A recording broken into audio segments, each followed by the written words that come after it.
మా యూట్యూబ్ ఛానల్కి స్వాగతం. మీరు విషయాన్ని మిస్ కాకుండా ఉండడానికి తప్పకుండా సబ్స్క్రైబ్ చేయాలనేది మా కోరిక. క్రీస్తుతో సంబంధంలో ఎదగడానికి మీకు సహాయపడే బోధనను పోస్ట్ చేస్తాం. అలాగే మా hand of hope the mission arm of our ministries ప్రపంచవ్యాప్తంగా చేసే అప్డేట్స్ను కూడా ఈ ఛానల్ ద్వారా చెప్పేదాని గురించి నాకెంతో ఉత్సాహంగా ఉంది. మీరు ఈరోజు చూస్తున్నందుకు థ్యాంక్స్. మాకెంతో సంతోషంగా ఉంది. ఈరోజు మీతో చెప్పాలనుకుంటున్న విషయం నాకు తెలిసినంతవరకు ఇప్పటివరకు ఎన్నడూ ఇలా సరైన బోధనలా చేయలేదు. దీని గురించి నేను మాట్లాడడం జరిగింది. అవును, ప్రజలు చేసేలా ప్రోత్సహించాను. అయితే ఈరోజు మీతో వ్యక్తిగత ఎవాంజలిజంని గురించి మాట్లాడతాను. ప్రజలతో సువార్తను ఎలా పంచుకోవడానికి అందరికీ పిలుపు వచ్చిందో. మీ పేరు ముందు రెవరెండ్ అని ఉండాల్సిన అవసరం లేదు. యేసుని గురించి ఇతరులకు చెప్పడానికి పిలుపునిచ్చిన వ్యక్తి అయితే బహుశా ప్రజలు అతిగా ఒకదాని నుంచి మరొకదానికి వెళ్ళగలరు. ఒకటి ఎంత ధైర్యంగా ఉండగలరంటే అసలైతే విపరీతమైన ప్రవర్తనతో వాళ్లకు కనపడ్డవారు యేసుని ప్రేమించేలా చేయాలి అనుకుంటున్నారు. బహుశా అది గుర్తుంచుకోవాల్సిన మొదటి వాటిల్లో ఒకటి ఏమిటంటే ఆకలి లేని వారితో తినిపించలేమన్నది. ఆమేన్. సువార్తల్లో నేను గమనించాను ఏమనంటే యేసు ఎన్నడూ ప్రజలు ఆయన్ని హెల్ప్ చేయనివ్వమని వారిని అడుగుతూ తిరగలేదని, సహాయం కోరుకున్న వారికి ఎల్లప్పుడూ సహాయం చేశాడు. అందువలన మనం ఆ చివరి నుంచి కేవలం మనం ఎవరితో మాట్లాడుతున్నామో దాని గురించి సెన్సిటివ్గా ఉండకుండా, లేదా వారితో మనం మన విశ్వాసాన్ని ఎవరితో అయినా పంచుకోవడానికి భయపడేలానో చేయకూడదు. దేవుడు మనకు తెలుసా వేర్వేరు విధాలుగా వరాలు ఇస్తాడని నమ్ముతాను. అంటే నేను నిజంగా నమ్ముతానేమనంటే అది మనకున్న వేరే వరాల్లోలానే ఇవాంజలిజంలోనూ ఉందని. ఉదాహరణకు కొంతమంది వీధిలోనికి వెళ్ళి బోధించడానికి ఎంతో అభిషేకించబడతారు తెలుసా. నేను మాత్రం కాదు, బహుశా చాలామంది ఎవరి వద్దకైనా వెళ్ళి వాళ్ళతో యేసుని గురించి మాట్లాడగలరు. నాకైతే నాకు సౌకర్యంగా ఉండే జోన్ అనే పదాన్నే చూసుకుంటాను, వాడతానైతే దాన్ని స్పష్టంగా చెప్పగలను. ఎల్లప్పుడూ మనం చేసే ప్రతిదీ సౌకర్యంగా ఉండక్కర్లేదు. మనం ఆత్మను అనుసరించాలి, సౌకర్యంగా ఉన్నా లేకున్నా. అయితే మనకి గాని మనల్ని దుఃఖపరిచేది కానిదేదో చేయడానికి దేవుడు వరాన్నిచ్చి అభిషేకిస్తే అప్పుడు మనం అసలు అది మనకేమాత్రం నిజంగా కష్టంగా ఉండదు. అదేదో మరింత సహజంగా ఉంటుంది. కనుక ముందుగా స్పష్టంగా చెప్తున్నాను, అందరం ఇది చేయడానికి పిలువబడ్డాం. ప్రతి ఒక్క క్రైస్తవునికి ఒక బైబిలానుసారమైన బాధ్యత ఉంది. పరిశుద్ధాత్మను కోరుకుని ఆయనతో కార్యం చేయడానికి, ఇతరులని యేసుక్రీస్తుతో సంబంధంలోనికి తీసుకురావడానికి. గొప్ప వచనాలు కూడా ఉన్నాయి. 2 కొరింథీ 5:18 సమస్తమును దేవుని వలన అయినవి, ఆయన మనల్ని క్రీస్తు ద్వారా తనతో సమాధాన పరుచుకొనును. అంటే దేవుడు యేసుని యూజ్ చేశాడు మనల్ని తనతో సమాధాన పరుచుకోవడానికి. యాంప్లిఫైడ్ చెప్పేది నాకిష్టం. క్రీస్తు ద్వారా తనతో సమన్వయంలోనికి తెచ్చాడు. దేవునితో వారికి ఒప్పందం లేదు. ఒకవేళ వీలైతే వారికి సహాయం చేయడానికి మనం ట్రై చేస్తాం. ఆ తర్వాత మాకు సమాధానపరచు పరిచర్యనిచ్చాను. దేని వినండి, ఎందుకంటే ఈ బోధనకి ఇది చాలా ముఖ్యమైంది. వాక్యము కార్యముతో ఇతరులను ఆయనతో సమన్వయంలోనికి తీసుకు రావడానికి. కనుక బహుశా రెండూ కలిసి పని చేయాలనుకుంటా. ప్రజలకు చెప్పడం ముఖ్యమే అనుకుంటాను, అయితే ప్రజలకు చూపించడం ముఖ్యం అనుకుంటాను. భూమి మీద మీరు అత్యంత మంచివారుగా ఉండవచ్చును, అయితే మీరు గాని అలా లేకుంటే క్రీస్తు మీ జీవితంలో కార్యం చేస్తున్నందువలన అప్పటికీ అది ఆ వ్యక్తిని యేసు వద్దకు నడిపించలేదు. మీరు మంచివారని అనుకోవచ్చు, అయితే అప్పటికీ అది వారిని ప్రభు వద్దకు నడిపించలేదు. అలాగే మీరు కలిసిన ప్రతి వారికి సువార్తను చెప్పగలిగే ధైర్యం మీకు ఉండవచ్చును. యేసు మీకు ఏం చేశాడన్న దాని గురించి వాళ్ళు ఎలా ఆయన్ని స్వీకరించాలో, అయితే మీ జీవితంలో దానికి ఆధారంగా సరైన కార్యాలు గాని లేకుంటే అది మరింత హీనంగా అవుతుంది.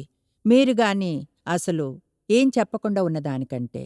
బహుశా ఈనాడు మన సమాజంలో ఉన్న అతిపెద్ద సమస్యల్లో ఒకటి ఏమిటంటే క్రైస్తవులు చాలా విషయాల్లో బయటికి వెళ్ళి ఆత్మఫలాన్ని చూపించకపోవడమే.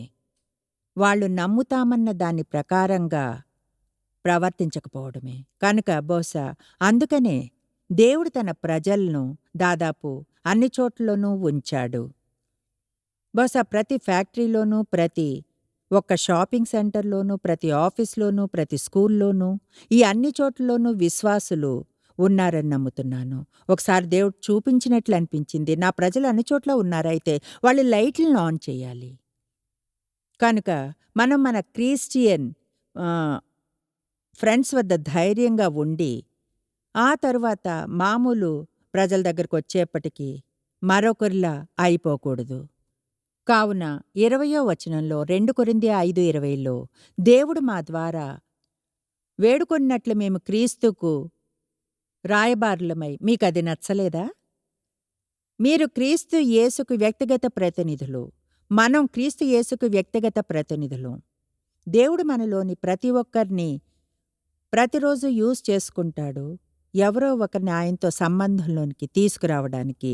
బహుశా అది ఎన్నో వేర్వేరు విధాలుగా చేయవచ్చును. కావున దేవునితో సమాధానపడుడని క్రీస్తు పక్షమున మిమ్మును బతిమాలుకొనుచున్నాము. రోమా 1:16 సువార్తను గూర్చి నేను సిగ్గుపడువాడను కాను.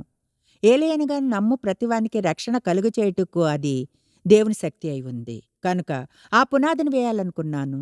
అందరం క్రీస్తు యేసు వద్దకు ప్రజలను తీసుకుని రావడానికి పిలువబడ్డామని. మనలోని ప్రతి ఒక్కరూ ఏ విశ్వాసి వదిలివేయబడలేదు. అందరికీ పరిచర్య ఉంది. ప్రతి విశ్వాసికి 2 పరిచర్యలుంటాయి. మధ్యవర్తిత్వం మరియు సమాధానపరచడం.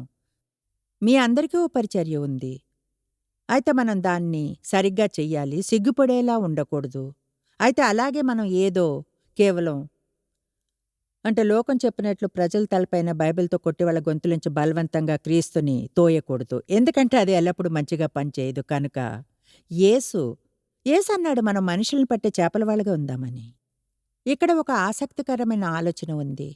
సముద్రంలో ఉండే అన్ని రకాల చేపల్లానే నదుల్లోనూ, చెరువుల్లోనూ వాటన్నిటినీ పట్టడానికి వాటికి వేర్వేరు ఎరలు ఉండాలి. చూడండి, బహుశా ప్రపంచం అలానే ఉందనుకుంటాను. ఒకే విధానం అందరికీ పనిచేయదు. కనుక మనం వెళ్ళి కొన్ని ఇవాంజలిజం సిద్ధాంతాలు నేర్చుకోవచ్చును. వాటిలోని ప్రతి ఒక్కటి బావుంటుంది. అలాగే వాటిలోని ప్రతి ఒక్కదానికి సరిపోయే సరైన చోటు ఉంటుంది. అయితే ఒకవేళ తప్పైన దాన్ని తప్పైన వ్యక్తి మీద యూజ్ చేస్తే అది వారిని దగ్గరకు తీసుకురావడానికి బదులు మరింత దూరంగా తోసివేయగలదు. కనుక మనం అలా ఫీల్ కాకూడదు. చూడండి, మనకి ఆబ్లిగేషన్ ఉంది నింపడానికి. అందుకని మనం వీటిని సున్నితంగా ఉండకుండా చేస్తున్నాం. ఎలా దేవుడు ఆ విషయంలో చేయమంటాడన్న దాని గురించి ఇంకా కొన్ని చేపలైతే కొన్ని కాలాల్లోనే ఎర్న పట్టుకుంటాయి. ఆసక్తికరంగా ఉందనుకున్నానది. ఎందుకంటే మనం ఎవరినైనా క్రీస్తు వద్దకు నడిపించాలనుకుంటాం. ఒక ఫ్రెండ్‌నో, అపరిచితుడినో ఎవరినైనా. బహుశా అది వారికి సరైన కాలం కాదేమో. మీరనొచ్చు, అంటే ప్రతికాలం ప్రజలు క్రీస్తుని స్వీకరించడానికి సరైంది కాదా? అంటే ఒక వ్యక్తి వాళ్ళ జీవితంలో ఒక ప్రత్యేకమైన చోట ఉండాలి. ఒకటి వాళ్ళు ఒక మార్పు కోసం ఎదురుచూసేవారైనా అవ్వాలి. లేదా దేవుడు వారి మనసులో డీల్ చేసిన ఒక పరిస్థితిలోనైనా ఉండి ఉండాలి. వాళ్ళు నిరాశాజనకమైన సమస్యలో ఉండనవసరం లేదు. ఒకసారి ఒక ఆవిడ నాతో చెప్పింది గుర్తుంది. తెలుసా, నాకు గొప్ప జీవితం ఉండేది. అయితే నాకసలు శాంతి లేదు. అంటే ప్రత్యేకంగా అప్సెట్ అయ్యే విషయం కూడా లేదు. అయితే శాంతి మాత్రం లేదు. అందుకనే దేవుణ్ణి వెతకాలని నడిపించబడ్డాను. తెలుసా, బయట ప్రపంచంలో అలాంటి ప్రజలు మిలియన్ల మంది ఉన్నారు. వాళ్ళకసలు శాంతి లేదు, సంతోషంగా లేరు. క్రైస్తవులు చేయగల వాటిల్లో ఒకటి ప్రతి క్రైస్తవుడు చేయగలడు. ప్రోగ్రాం చూసేవారు ఇక్కడున్నవారు ప్రతిరోజుని మనం సంకల్పం చేసుకుంటే బయటకు వెళ్ళి సంతోషంగా, శాంతంగా ఉండాలని. చూడండి, సంతోషంగా, శాంతంగా ఉండడం అదొక కొత్త అసైన్‌మెంట్. బయటికి వెళ్ళి ముఖ్యంగా ఆఫీస్‌కి సంతోషంగా, శాంతంగా రండి. ఎందుకంటే లోకం అలా లేదు. సంతోషంగా లేరు, శాంతి లేదు. కనుక మనం లోకంలో ఉన్నాం, లోకంతో లేము. బహుశా ప్రజల ధ్యానాన్ని ఆకట్టుకునే వాటిల్లో ఒకటి, మీరెల్లప్పుడూ శాంతంగా గానుంటే ఏం జరుగుతున్నా సరే, సంతోషంగా గానుంటే, నేనేదో పిచ్చిగా ఉండడం గురించి చెప్పడం లేదు. కానీ మీకు గాని నిరంతరం ఆనందం ఉంటే ప్రజలు ఆశ్చర్యపోవడం ఆరంభిస్తారు. అసలు నీకున్నదేమిటి, నాకు లేనిదేమిటి? అదేనా నీలో ఉన్న ఏదో వేరైన విషయం? నేను నమ్ముతాను మనం గాని బయట ప్రపంచంలోనికి వెళ్లి వారికి ఆకలేయేలా చేయగలిగితే, తెలుసుగా మనం ఉప్పు వెలుతురులా ఉండాలని, కనుక మనం గాని మన జీవితాలు ప్రజలకు ఆకలిని కలిగిస్తే, నేనిది చెప్పడం వినే ఉంటారు. అయితే నా జీవితంలో ఎన్నడూ శాంతి ఉండేది కాదు. దుఃఖం నిండిన ఇంట్లో పెరిగాను. వాదనలు, ఎప్పుడూ చూడు కోపం. నిజంగా నిజాయితీగా చెప్పగలను అసలు శాంతి అంటే ఏమిటో నాకు తెలీదు. నిజంగా శాంతంగా ఉండడం అంటే తెలీదు. అయితే డేవ్‌ని పెళ్లి చేసుకున్నప్పుడు ఆయన శాంతికి నిదర్శనం. కొంత కాలం ఒకలా నాకది కోపం తెప్పించేది. ఎందుకంటే అనుకున్నాను నాతో మీరు మనకున్న ఈ సమస్యలతో అప్‌సెట్ అవ్వాలి. మేమలా చేయలేదు. అయితే కొంతకాలం తర్వాత ఆయనకున్న దానికే నాకు ఆకలి కలిగింది. అనుకున్నాను ఆయనకి శాంతి ఉంది అంటే నేనూ పొందగలను. కనుక ప్రోగ్రామ్ చూసే ప్రతి ఒక్కరూ మీరు బయట ప్రపంచంలోనికి వెళ్ళండి. సంతోషంగా ఉండండి. శాంతంగా. అప్పుడు ప్రజలు మిమ్మల్ని అడిగినప్పుడు చుట్టూ ఇదంతా జరుగుతుంటే సంతోషంగా ఎలా ఉన్నారు? శాంతంగా ఎలా ఉండగలుగుతున్నారు? ప్రపంచంలో జరిగే దాని గురించి భయం లేదా? అప్పుడు మీకిలా అనే అవకాశం ఉంటుంది. ఏమన్నా తెలుసా? గతంలో అలా ఉండేదాన్ని. ప్రజలకెప్పుడు చెప్పటం మంచిది. గతంలో అలా ఉండేదాన్ని. మీరేదో పర్ఫెక్ట్ అన్నట్లు అనుకునేలా చేయకండి. ఎలాంటి సమస్యలు లేవన్నట్లు. నేనలా ఉండేదాన్ని. భయం ఉండేది. ఎప్పుడు చింతిస్తూ అప్‌సెట్ అయి ఉండేదాన్ని. అయితే తర్వాత క్రీస్తుతో పరిచయం అయింది. ఆయనే నా శాంతి అని ఆయనలో నా నిరీక్షణ ఉందని తెలుసుకున్నాను. నిజంగా నిజాయితీగా మీరు అంతకంటే ఎక్కువేం చెప్పనవసరం లేదు. ఆ వ్యక్తికి ఆసక్తిగాని ఉంటే వాళ్ళే ఒక ప్రశ్న అడుగుతారు. వాళ్ళప్పుడు అడగకపోవచ్చును. అయితే తర్వాత తప్పకుండా అడుగుతారు. ఇప్పుడు మీకొకటి చెప్తాను. అర్థం చేసుకోండి. మా అల్లుడు నాతో చెప్పాడు. అతనొక ఫిషర్‌మెన్ అని. నా పిల్లలు నాతో పాటు ఫిషింగ్‌కి తీసుకుని వెళ్తాను. అయితే అన్నాడు, వాళ్ళకి వెళ్ళడం ఇష్టం ఉండదు. వాళ్ళు క్యాచింగ్‌కి వెళ్ళాలంటారు. బహుశా చాలామంది క్రైస్తవులకు అదే చేయడం ఇష్టం. ఎవరి జీవితంలోని ఇన్వెస్ట్ చేయాల్సిన సమయాన్ని దానిలో పెట్టుబడిగా పెట్టడానికి ఇష్టపడరు. వాళ్ళు ఎరని తీసుకునే పాయింట్‌కి వారిని చేర్చగలగడానికి. కనుక ఈరోజు నాకు చెప్పాలని ఉంది. ప్రజల జీవితాల్లో కొంత సమయాన్ని వెచ్చించడానికి ఇష్టపడుతున్నారా? ఒకటి తెలుసా? కొన్నిసార్లు బహుశా మనం నాకు గుర్తుంది వాచ్‌మెన్‌ని ఒకసారి ఇలా అనడం. ఆయన ఒక బోధకుడు. నేనెంతగానో ఆనందించేదాన్ని. ఇప్పుడు లేరు. అయితే అన్నారు, నిజంగా ఇతరులకు సహాయం చేయాలనుకుంటే వాళ్ళున్న చోటనే మనం వారిని కలవాలి. మనం ఉన్న చోటుకి వారిని తేవాలని ట్రై చేయకూడదు.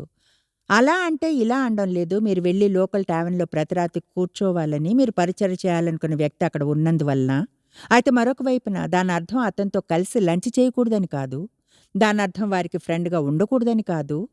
ఎందుకంటే లోకంలోని ప్రజలు నిరాశ నిండిన పరిస్థితిలో ఉంటారు. మనం ప్రతిరోజు కూడా ప్రోత్సహిస్తున్నాను. జీవితంలోని ప్రతిరోజు బయటకు వెళ్ళినప్పుడు దాన్ని మళ్ళీ చేసేలా గుర్తుకు తెస్తుంది. తండ్రి ఈరోజు ఎవరినైనా నీకు దగ్గరకు తేవడానికి నన్ను యూజ్ చేసుకో. హెల్ప్ చేయడానికి ఎవరినైనా చూపించు. నా మార్గంలో ఎవరినైనా చూపించు హెల్ప్ చేయడానికి. ముందుగా మనం చేయవలసింది ఇది చేయాలి అనుకుని దాన్ని చేయడం ఆరంభించాలి. అప్పుడు బహుశా మనం రక్షణ పొందని వారి వద్ద ఉంటాం. మీరు ఆరంభించడానికి ముందు వారికి యేసును గురించి చెప్పడం ట్రై చేసేప్పుడు బహుశా మీరు వారి కోసం ప్రార్థించడానికి సమయాన్ని వెచ్చించాలి. వాళ్ళని సరైన కాలంలోనికి తీసుకొద్దాం ఎరను కొరకడానికి. తండ్రి వాళ్ళ మనసును సున్నితంగా చెయ్యి. వారికున్న జీవనశైలితో వారు అసంతృప్తిగా ఉండేట్లుగా చెయ్యి. నీకోసం ఆకలిగొన్న వారిలా చెయ్యి. మనసులు తెరిచేట్లుగా ప్రభువా వారి కళ్ళను తెరువు. ఈ మధ్యనే తెలుసుకున్నాను ప్రపంచంలోని ప్రజలు, లోకంలోని ఎంతోమంది నిజంగా చెప్పాలంటే గుడ్డివారే. వాళ్ళకసలు అర్థం కాదు. బహుశా కొన్నిసార్లు అసలు మీరెలా దేవుణ్ణి వదిలించుకోవడానికి ప్రయత్నిస్తూ మీ జీవితాన్ని ఎలా ఇవ్వగలరు? నాకసలది అర్థం కాదు. వాళ్ళు కేవలం వాళ్ళ కళ్ళు మూసుకుని ఉన్నాయి. వాళ్ళు చూడలేరు. కనుక మనం ఎక్కువగా ప్రార్థించాలి. దేవుడు ప్రజల కళ్ళను తెరిపిస్తాడని, వాళ్ళు మిస్ అయ్యే దాన్ని చూడగలుగుతారని, ఏం పొందగలరో. ఇప్పుడు మీకో చిన్న కథని చెప్తా. నేను చాలా చిన్న క్రైస్తవురాలుగా ఉన్నప్పుడు, అంటే అప్పుడే ఆరంభిస్తున్నాను నా దేవునితో గంభీరమైన నడకని. నేనొక చర్చికి వెళ్ళాను. అది నిజంగా చాలా చాలా పెద్దది. స్ట్రీట్ ఎవాంజలిజంలోను, సువార్త ట్రాక్స్‌ని పంచిపెట్టడంలోను. అసలైతే ఇప్పటికీ నా దగ్గర ఒకటుంది. Smile Jesus loves you. ఒక వేసవిలో ఒక గ్రూప్ స్త్రీలను తీసుకుని ఓ 10,000 ఈ అండర్ విండ్ షీల్డ్స్‌ని వేయించి ఫెంటన్‌లోని గ్రోసరీ స్టోర్ పార్కింగ్ ప్లేస్ దగ్గరికి వెళ్ళాం. తెలుసా? అదెవరికో హెల్ప్ చేయడంతో అయిపోయిందనుకున్నాను. అదేదో దేవుడు నా మనసులో ఉంచాడని చేశాను. అయితే నేను చేసిన మరొక పని సౌకర్యంగా అనిపించలేదు. ఎందుకంటే ఆ చర్చ్ ఒకలా మేమిలా ఫీలయ్యేట్లు చేసింది. ఒకవేళ చేయకుంటే దేవుణ్ణి ప్రేమించినట్లే. మనం ఎంతో జాగ్రత్తగా ఉండాలి. ప్రజల్ని గిల్టీగా ఫీలయ్యేలా చేయకూడదన్న విషయంలో. మనకు వరాలివ్వబడ్డ విధానంలో మనం చేసినట్లు వాళ్ళు చేయాలని అనుకోరు. దాన్ని నేను మళ్ళీ చెప్తాను. కొన్నిసార్లు ఏదైనా చేసేవరం మనకుంటే అందరూ అది చేస్తారని ఈజీగా ఆశించగలం. ఇంకా వారికి తీర్పు తీర్చేంతగా ఒకవేళ వాళ్ళు చేయకపోతే. కనుక వాళ్ళు మేం చేయాలనుకున్న వాటిల్లో ఒకటి శనివారం ఉదయాన వీధుల్లోనికి వెళ్ళడం. మేం డౌన్ టౌన్ సెయింట్ లూయిస్‌కి వెళ్ళాం. ప్రజల వద్దకు వెళ్ళన్నాం. జీసస్ లవ్స్ యూ, మీకిది ఇవ్వొచ్చునా?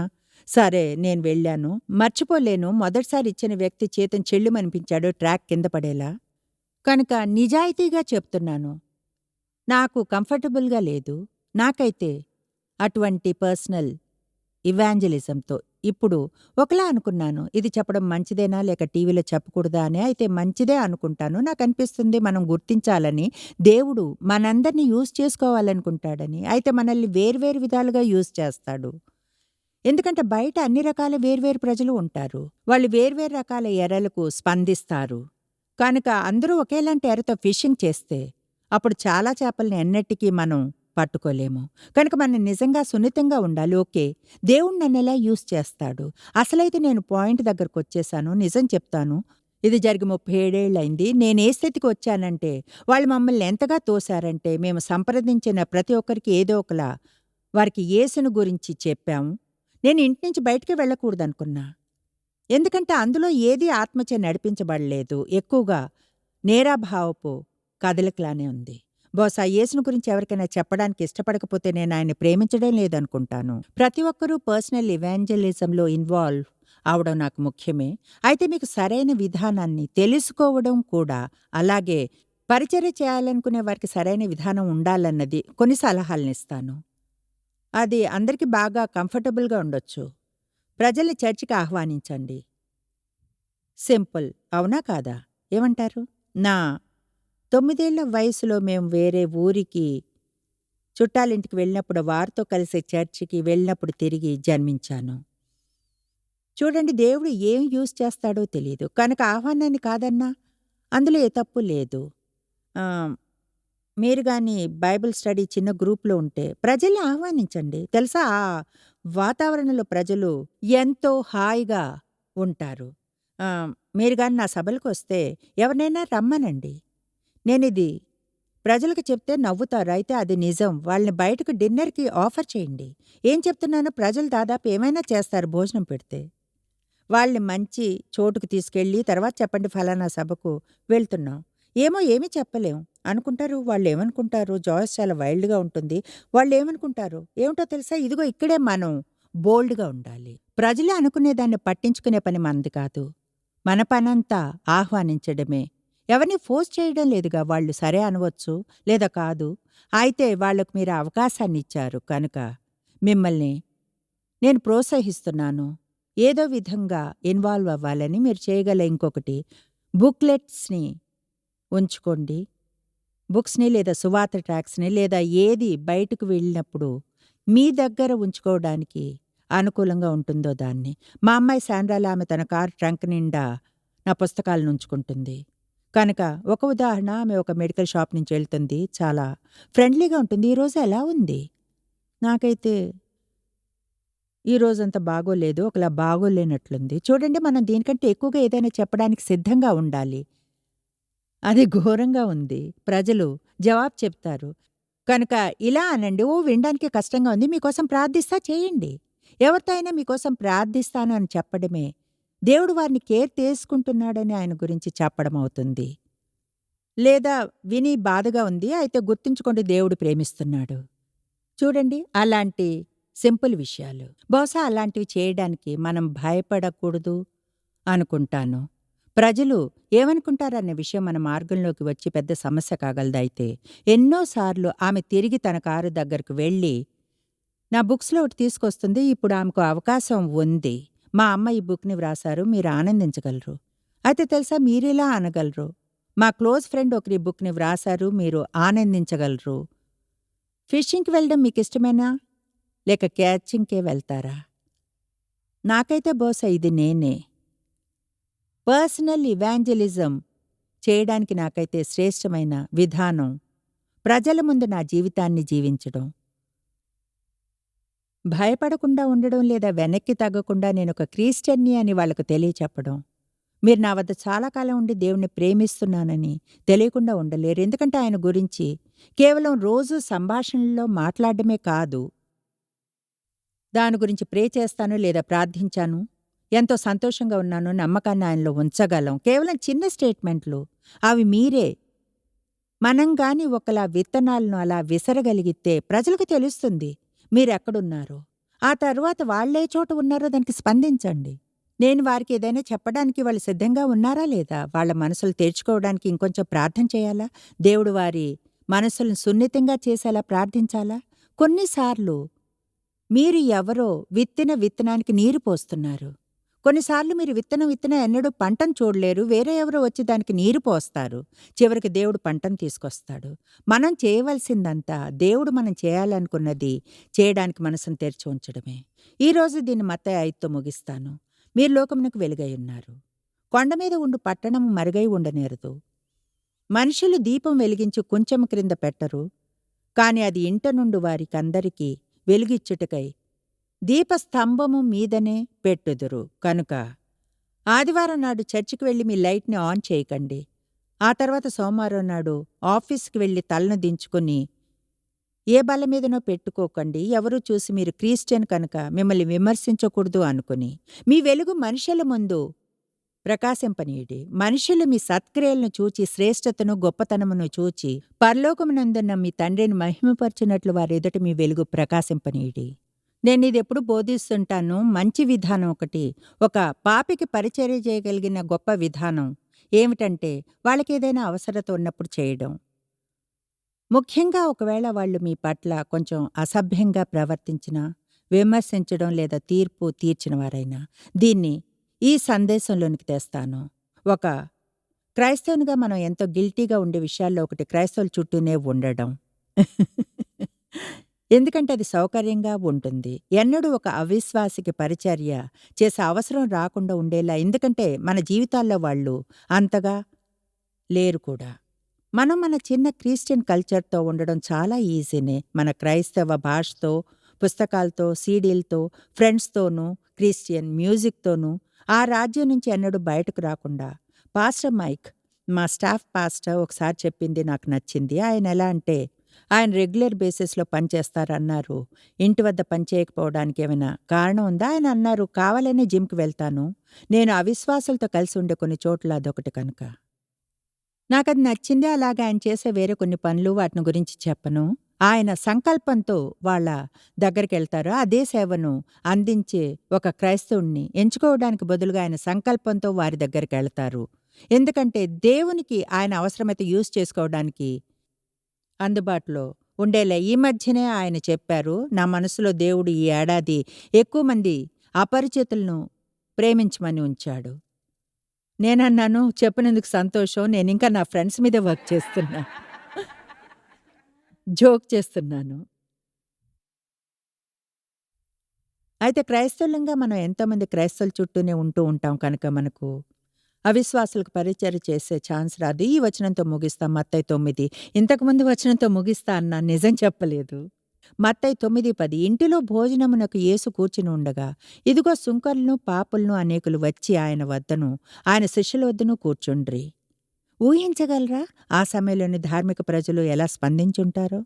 ఆయన భోజనాన్ని కూర్చుని ఉండగా, ఇక్కడ ముఖ్యంగా ఈ పాపులందరూ వచ్చి ఆయన పక్కన కూర్చోవడం, ఆయన వాళ్ళని ఆహ్వానించడం, ఏదో వాళ్ళంతా భూమి మీదున్న మంచివారన్నట్లుగా. పరిసయ్యులు అది చూచి, మీ బోధకుడు సుంకరులతోనూ పాపులతోనూ కలిసి ఎందుకు భోజనం చేయుచున్నాడని శిష్యులను అడిగిరి. ఆయన మాట విని, రోగులకే గాని ఆరోగ్యము గలవారికి వైద్యుడు అక్కర్లేదు కదా అని బదులిచ్చెను. ఒకటి చెప్పనా, ఇంట్లో ప్రోగ్రాంని చూసేవారు, ఇక్కడున్నవారు, దేవుడు మనల్ని యూజ్ చేసుకునేలా సిద్ధంగా ఉందాం. నేను ఊహించలేను కూడా ఏమవుతుందో ఒకవేళ ఒక క్రైస్తవుడు గాని ప్రతిరోజు ఇంటి నుంచి బయటకు వెళ్ళేప్పుడు ఇలా అంటే, దేవా ఈరోజు నా మార్గంలో ఎవరినైనా చూపించు. వారిని నీ వద్దకు నడిపించడానికి నన్ను యూజ్ చేసుకో. వారికి సహాయం చేయగలిగేలా చెయ్యి. ఎవరైనా నీ రాజ్యంలోనికి రావడానికి సహాయంగా ఏం చేయాలో చూపించు. చెప్తున్నాను, మీరు గాని దాంతో ఆరంభిస్తే బయటికి వెళ్ళి సంతోషంగా నిరీక్షణతో ఎంతో కాలం పట్టదు ప్రజల్ని దేవుని వద్దకు నడిపించడానికి, గొప్ప అవకాశాలు రావడానికి. చెప్పేది వినండి, ఈరోజు చూస్తున్న వారిలో చాలామందికి యేసుతో వ్యక్తిగత సంబంధం లేదు. మీరెలా అంటే, ఎవరైనా వచ్చి నాకు పర్సనల్‌గా యేసుని గురించి చెప్తే బావుండు, నేను చేసేది అదే. యేసు మీకోసం మరణించాడని తెలుసుకోండి, ప్రేమిస్తున్నాడని, మీ పాపాలను ఆయన మీద వేసుకున్నాడని, మీ శిక్షనంతటినీ. ఆయన కోరుకునేది మీరు ఆయన్ని నమ్మాలి అని. పాపపు జీవితానికి దూరంగా వెళ్ళి ఆయన ఎవరని అంటున్నాడో ఆయనేనని మీరు విశ్వసించండి. మీతో కలిసి ప్రార్థన చేస్తాను. స్క్రీన్ మీద ఒక నంబర్ వస్తుంది, ఫోన్ చేయండి. మరింత ప్రార్థన కొరకు, మరిన్ని వివరాలకు, వివరణలకు మీరు ఫోన్ చేస్తే నేను వ్రాసిన ఒక చిన్న పుస్తకాన్ని ఇస్తాం, a new way of living. దాన్ని ఈరోజు మీకు గిఫ్ట్గా ఉచితంగా ఇస్తాం. కనుక క్రీస్తుని ఇప్పుడే రక్షకునిగా స్వీకరించాలనుకుంటే నేను చెప్పిన తర్వాత ఈ సింపుల్ ప్రేయర్ని చెప్పండి. తండ్రి దేవా, నిన్ను ప్రేమిస్తున్నా. యేసు, నిన్ను నమ్ముతున్నాను. నువ్వు కావాలి. నేనొక పాపిని. గతంలో జీవించిన విధానానికి సారీ. పాపానికి దూరమై నీ వద్దకు వస్తాను. నేనొక క్రిస్టియన్‌గా ఉండాలి. క్రీస్తు అనుచరునిగా ఉండాలి. నిన్ను స్వీకరిస్తున్నాను యేసు. విశ్వాసంతో అడుగుతున్నాను, ఎలా ఉన్నానో అలా తీసుకుని ఎలా ఉండాలో అలా అవ్వడానికి సహాయం చేయి. ఆమేన్. మీరు అనవచ్చు, అది అంత సింపులా అని. అవును, నిజంగా అది అంత సింపుల్. ఇప్పుడు మీరు గాని ముందే క్రైస్తవులైతే, చాలామంది క్రైస్తవులే, మీరు కొంత ఎక్విప్మెంట్‌ని పొందే అవకాశాన్ని ఇస్తున్నాం. God bless you. మీ జీవితం కొరకు అద్భుతమైన పథకం ఉంది. మా యూట్యూబ్ ఛానల్‌కు స్వాగతం. ఈ మీడియం ద్వారా మీకు సమాచారాన్ని అందివ్వగలుగుతున్నందుకు మాకెంతో ఉత్సాహంగా ఉంది. అంతేకాదు, మిమ్మల్ని ప్రోత్సహించగలుగుతున్నాం. మా సభల్లోని కొంత భాగాన్ని చూపించడానికి, ప్రపంచవ్యాప్తంగా వేర్వేరు కార్యాల్లో పాలు పంచుకోవడాన్ని, అలాగే ప్రజల అవసరతలను తీర్చడం ఎంతో అద్భుతంగా ఉంటుంది. మీరా అవసరతలను ఎలా తీరుస్తున్నామో చూస్తే, అలాగే మీ పరిస్థితుల్లోనూ ప్రోత్సహించడానికి యూట్యూబ్ ద్వారా మీకు కొంత మెటీరియల్ లభ్యమవుతుంది. ప్రత్యేకంగా మీకోసం మేము సిద్ధం చేశాం. దాన్ని మీరు మరింత బోధన ద్వారా ఆనందించగలరు. అలాగే గతంలోని వాటి వలన మాకు మీరంటే ఎంతో ప్రేమని తెలుసుకోండి. సబ్స్క్రైబ్ చేయండి.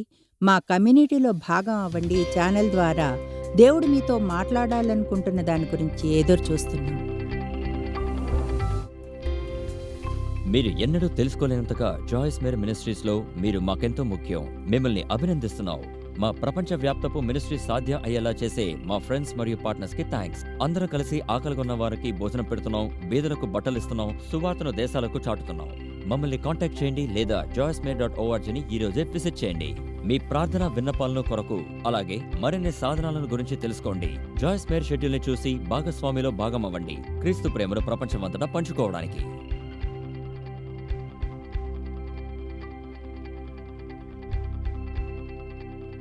ఈ program Joyce Meyer ministries partners మరియు ఫ్రెండ్స్ ద్వారా స్పాన్సర్ చేయబడింది.